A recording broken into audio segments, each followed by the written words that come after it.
천사의 아침 방문을 찾아오신 여러분을 환영합니다.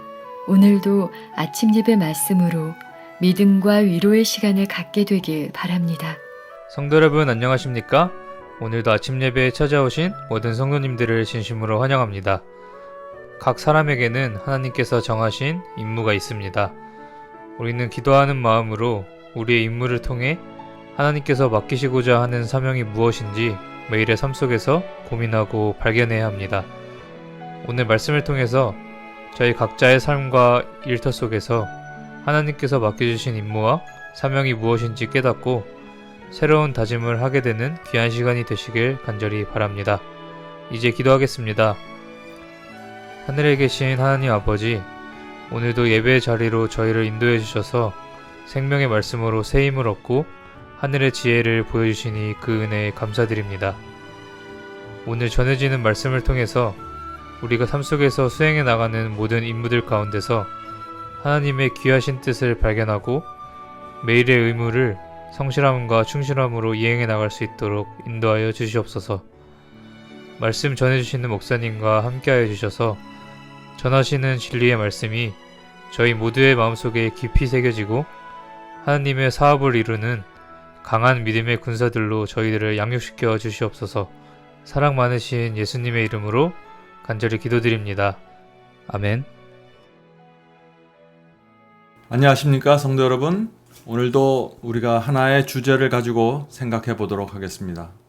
우리가 인생을 살면서 가장 중요하게 생각할 것이 무엇일까요? 우리가 나름대로 이것을 중요하고 저것을 중요하게 생각하면서 살지라도 우리의 인생의 모든 것이 드러나는 날이 있습니다. 그것은 예수께서 재림하시는 날입니다. 오늘 본문 성경절 바울의 말씀을 읽겠습니다. 고린도전서 3장 13절입니다. 각각 공력이 나타날 터인데, 자, 공력은 행위를 뜻하는 것입니다. 각 사람의 행위가 나타날 때가 있다는 것이죠. 각 사람의 열매가 나타날 때가 있다는 것입니다. 각각 공력이 나타날 터인데 그 날이 공력을 밝히리니, 그 마지막 날에 예수께서 재림하시는 그 마지막 날에 각 사람의 공력이 행위가 나타날 것이라는 것입니다. 이는 불로 나타나고 그 불이 각 사람의 공력이 어떠한 것을 시험할 것임이니라. 바울은 불이 각 사람의 공력이 어떠한 것인지 시험할 것이라고 했습니다. 자, 이 말씀이 무슨 뜻일까요? 사람이 살면서 행한 행위들이 예수께서 재림하실 때 드러나게 되는데 불에 의해서 드러나게 될 것이라는 것입니다. 하나님께서 인정하지 않는 것들은 다 태워서 사라지게 될 것입니다.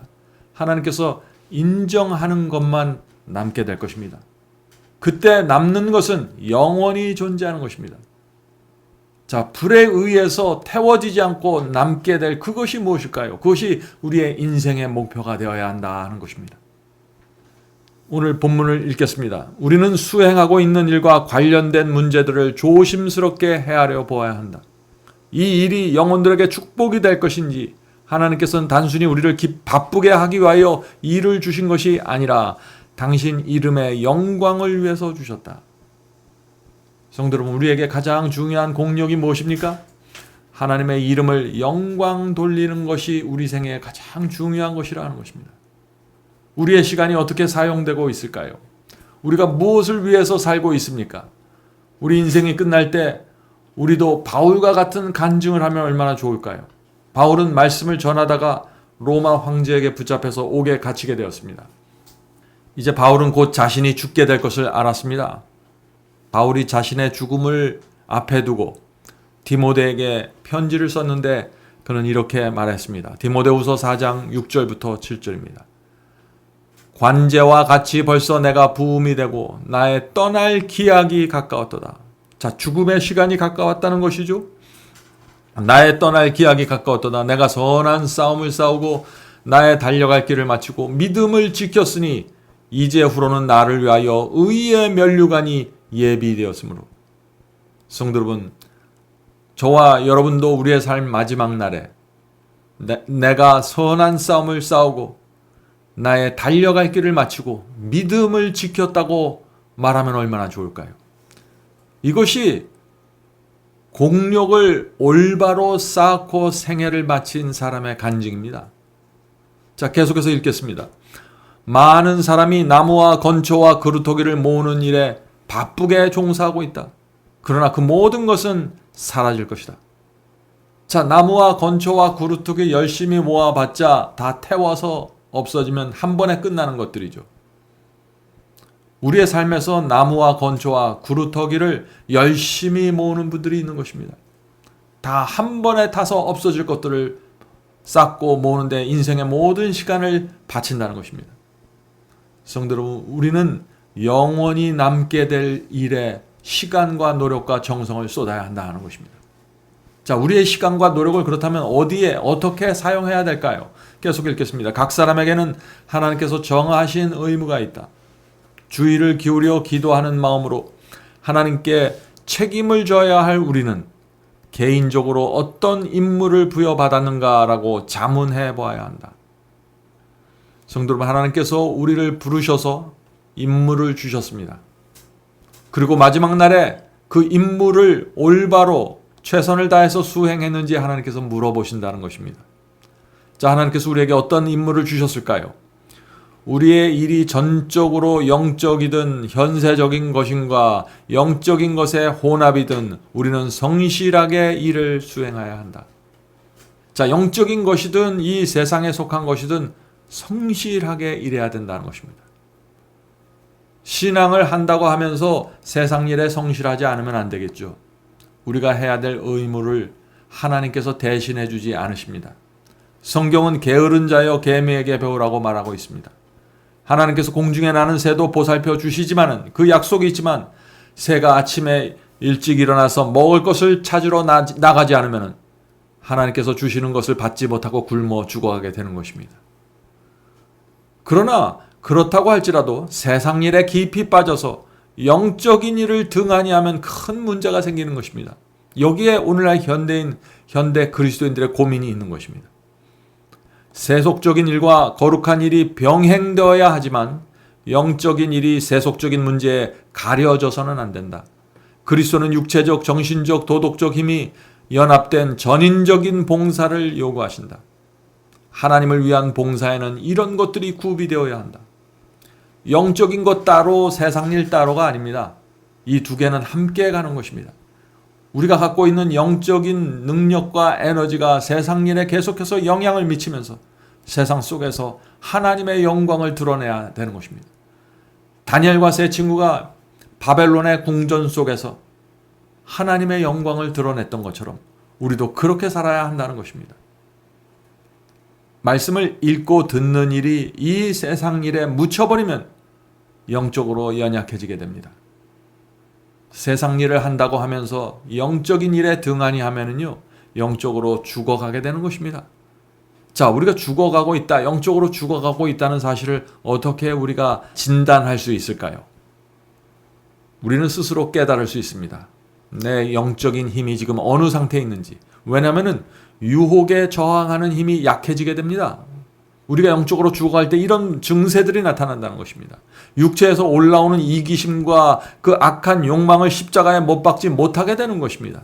어떻게 될 때요? 우리가 영적으로 등한히 하고 있을 때 말이죠. 우리에게 이런 증세가 나타나는 것을 보면은 빨리 말씀으로 가서 마음을 씻고 기도해야 하는 것입니다. 다시 하늘로부터 에너지를 받아야 되는 것입니다. 성령의 은혜가 다시 마음을 지배하게 해달라고 기도해야 되는 것이죠.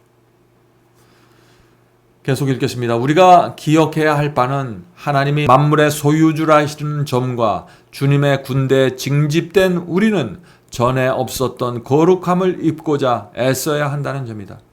모든 행동이 거룩해야 한다. 왜냐하면 그 행동이 하나님께서 부여하신 시간이라는 달란트를 사용하기 때문이다. 자신의 전 존재를 하나님께 굴복하고 있기 때문에 그러한 사람의 모든 행동에는 여호와께 성결이라는 말이 새겨진다. 성도 여러분, 우리가 하나님께 거룩하라는 그 부르심을 받고 있기 때문에 우리가 사용하는 시간은 소중하다는 것입니다. 함부로 사용하면 안 된다는 것이죠. 자, 그런데 이 거룩함이 무엇일까요? 우리가 여러 차례 거룩함에 대해서 살펴보았죠?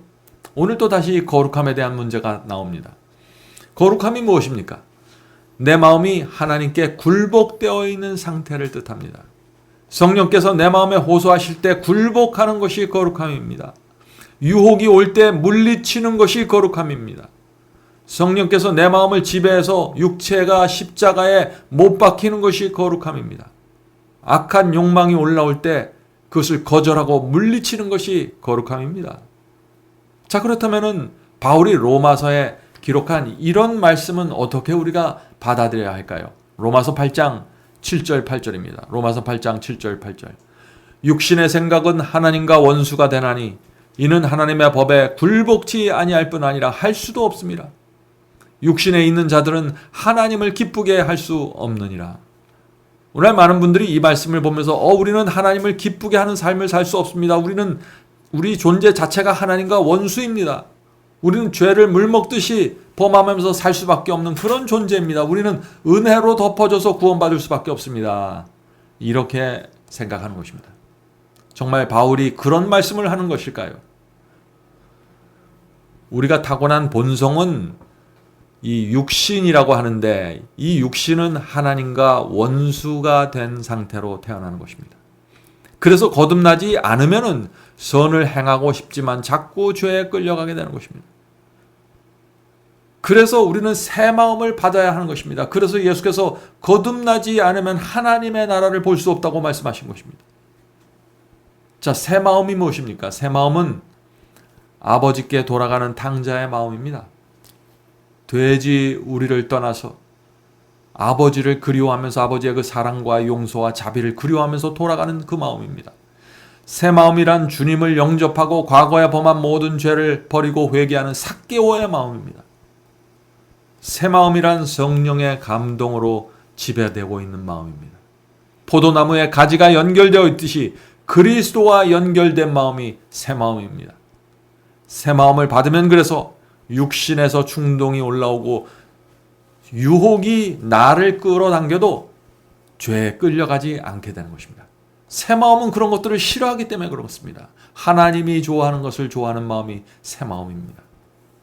새 마음은 일생에 한 번만 받고 끝나는 것이 아니죠. 새 마음은 날마다 받아야 하는 것입니다. 그래서 우리는 이렇게 기도해야 합니다. 주여, 오늘도 저에게 새 마음을 주시옵소서. 새 마음을 주께서 주셔야만 제가 그리스도인으로 살아갈 수 있습니다. 본문을 읽겠습니다. 비록 일상적인 일일지라도 오감을 부패시키는 어떤 일도 착수해서는 안 된다. 자, 여기 오감이라는 표현이 나왔죠. 5가지 감각이라는 것입니다. 오감이란 정보가 두뇌로 들어가는 5가지의 통로를 말하는 것입니다. 눈을 통해서 정보가 두뇌에 들어가죠. 귀를 통해서 정보가 이 두뇌 속으로 들어가는 것입니다. 피부를 통해서도 어떤 느낌과 정보가 두뇌 속에 들어가는 것입니다. 그러므로 이 우리의 몸에 있는 이 5가지 감각을 잘 관리해야 된다는 것입니다. 왜요? 이 오감을 통해서 두뇌에 정보가 들어가기 때문에 아무거나 보고 듣고 그렇게 살면은 두뇌 속에 더러운 것들이 잔뜩 쌓이게 되는 것입니다. 조심해야 된다는 것이죠. 우리는 주님의 훈련소에 있다. 그분께서는 우리가 당신을 위해 봉사할 수 있도록 당신께서 친히 정하신 방법이 있다.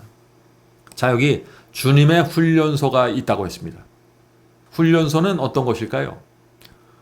우리 청년들이 육군 훈련소에 들어가면은 세상과 연결된 것들을 규제하고 삼가한 상태에서 훈련받게 됩니다.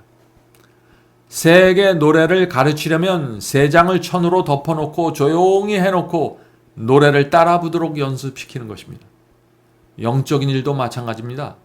아무거나 보고 아무거나 읽으면서 부정적이고 더러운 것들을 아무런 경계하고 조절하는 마음 없이 다 받아들이면서 영적으로 훈련받을 수 없다는 것입니다.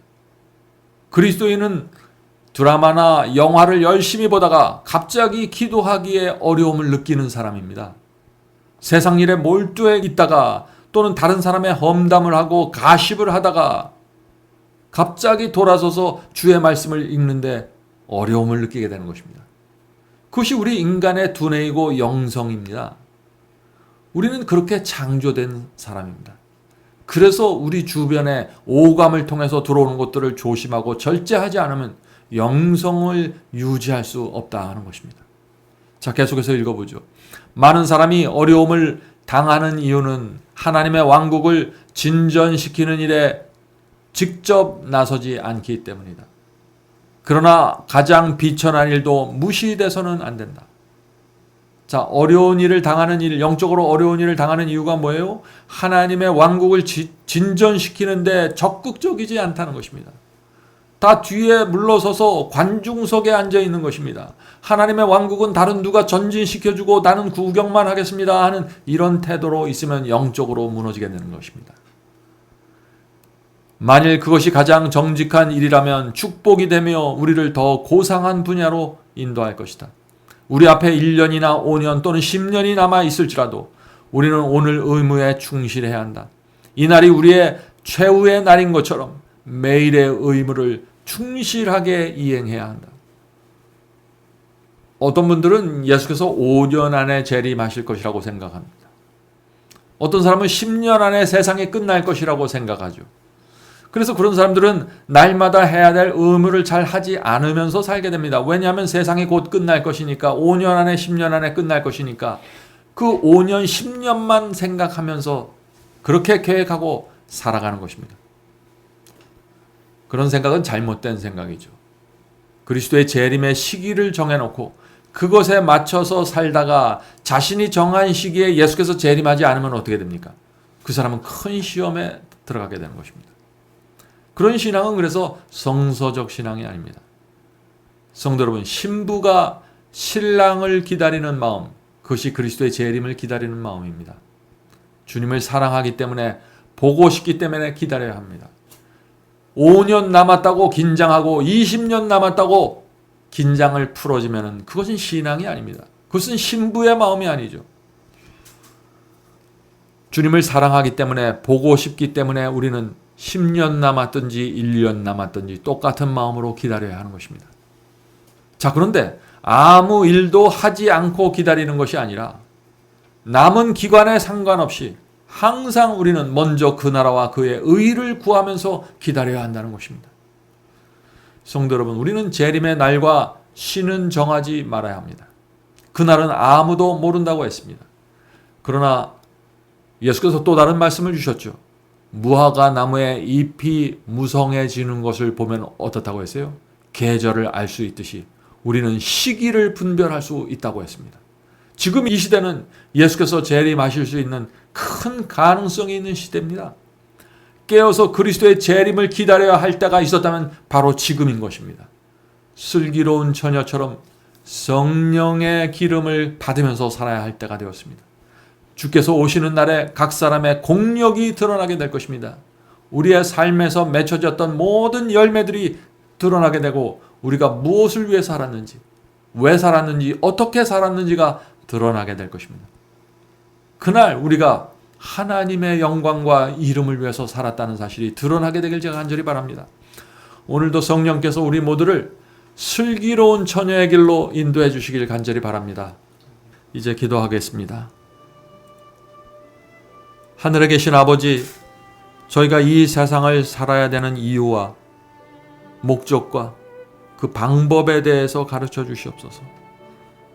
저희가 주께서 오시는 날 온 세상이 불로 태워질 때, 그때 태워지지 않고 남아있을 것에 집중해서 우리가 살아갈 수 있도록 도와주시옵소서.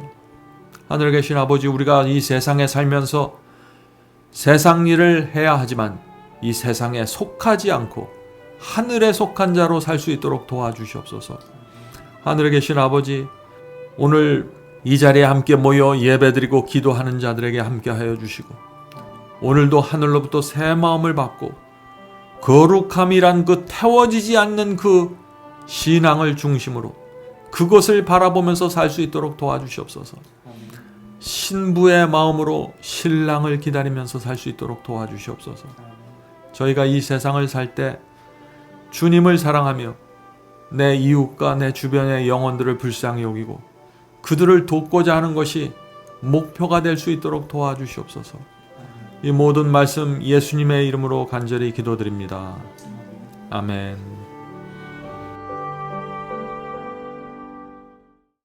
성도 여러분, 마지막 사명에서는 아침 예배 채널을 유튜브에서 별도로 운영하고 있습니다. 아침 예배 채널에서는 매일 새벽 4시에 예배 영상이 올려지고 있으며 특별히 아침 9시에 생방송 예배가 진행됩니다.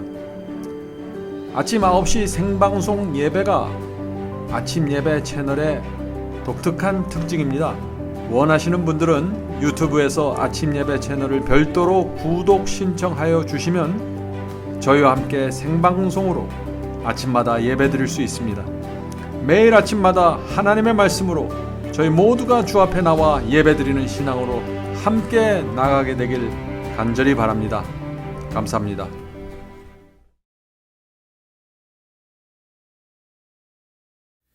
복의 근원 강림하사 장성하게 합소서. 한량없이 자비하심 중량하길 없도다. 찬사루의 기쁜 찬송 나도하게 합소서. 구속하신 이내 하무 항상 찬송하리다.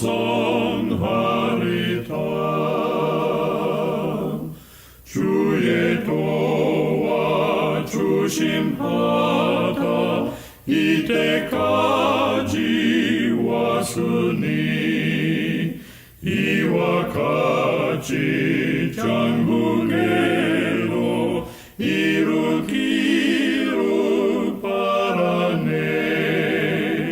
하나님을 배반하고 죄에 빠진 우리를 예수 구원하시려고 보혈 흘려 주셨네. 주의 귀한 은혜 받아 일생 빚진 자 되네. 주의 은혜 사슬 되사 나를 주께 맵소서. 우리 마음은 연약하여 범죄하기 쉬우니 하나님이 바르시